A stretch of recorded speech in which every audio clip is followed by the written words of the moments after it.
Venice, Italy is one of the most iconic cities in the world. The gondolas, the bridges, the city built entirely on the water. With approximately 200 million annual tourist visitors, it was an obvious choice for a day trip during our visit to Italy.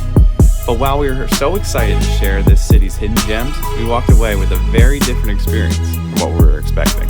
Hey, we're Krystal and Eric, and we are normally not in Venice.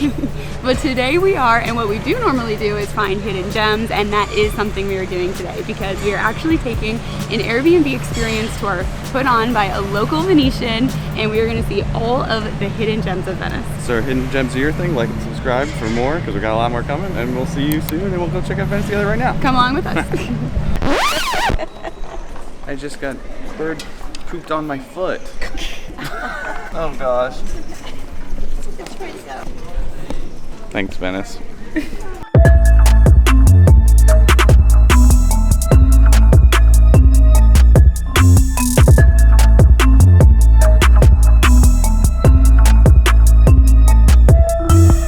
This sucks. That was a shit show. Literally. Alright, so we couldn't even record our experience in Venice in the moment because it was just so overwhelming, and we are home now.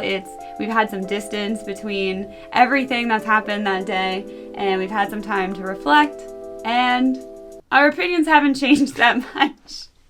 No, they have not, but we did want to share our experiences because it's not something that we found a lot online. You get a lot of positivity, and our experience honestly wasn't as positive as some of the stuff that we've read, so we wanted to share with you the 3 things that we wish we knew before we went to Venice.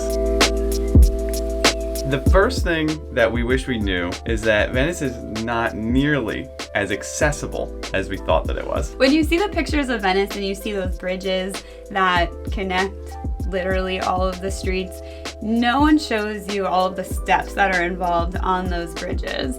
And so I have some serious hip issues. We were with some individuals on our tour who have some mobility issues, and it just was not as easy to get around as maybe it seems in photos and in videos because of all of the steps. So if you have to take into account any element of accessibility concerns, know that it actually is quite an undertaking to go to Venice. It's something that you should probably consider before you book your trip. The second thing we wish we knew heading into Venice was just how overcrowded it was going to be. We planned our entire trip in shoulder season, so we went in May, and a lot of the other places in Italy we went definitely had not been surging with the same amount of tourists and visitors as you see in summer crowds. But Venice, you could have likened it to Disney World. The tour guide that we had was actually from Venice, so she was very familiar with these crowds and actually even bigger crowds. And when we asked how they felt about this level of tourism, even she wasn't so stoked on how many people were there, and she let us know that Venice, the city itself, is thinking about implementing a ticketing program piloting this summer of 2022, to limit the amount of people that can come onto the islands, which is a bit of a controversial topic because limiting tourists does limit the amount of tourism income, but it also probably betters the experience for people like us who just felt we were way too overcrowded.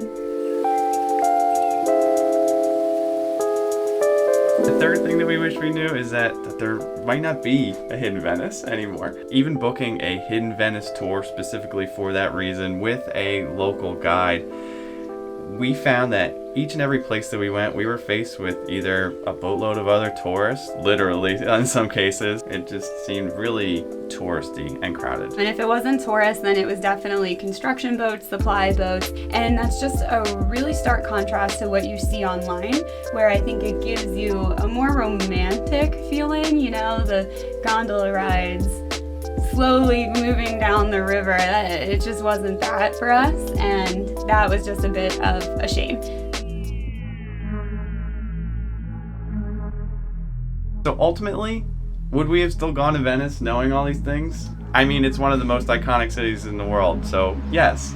But I think that it was more of an expectations versus reality thing, is that we were expecting perfection and were met with less than that, and ended up being a bit of a disappointment. So would we ever discourage you from visiting Venice? Absolutely not, especially if it's something that's on the tippity top of your bucket list like it is for most people. But what would have made it a much better experience for us is just having these tips in mind and knowing what we were in for. So hopefully after watching this video you have more realistic expectations around what to expect, and you'll have a better time in Venice than we did. But still look out for those birds. Yeah. Ridiculous. We must have been flying. Capper of the day. They're out to get you, I swear. So what do you think of Venice? Have you been there?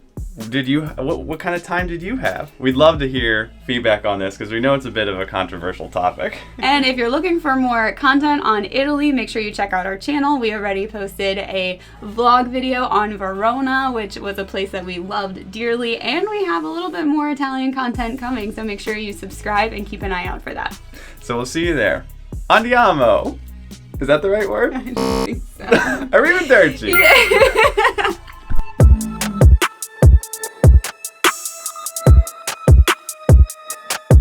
Did you do that on purpose? The wrong word. No.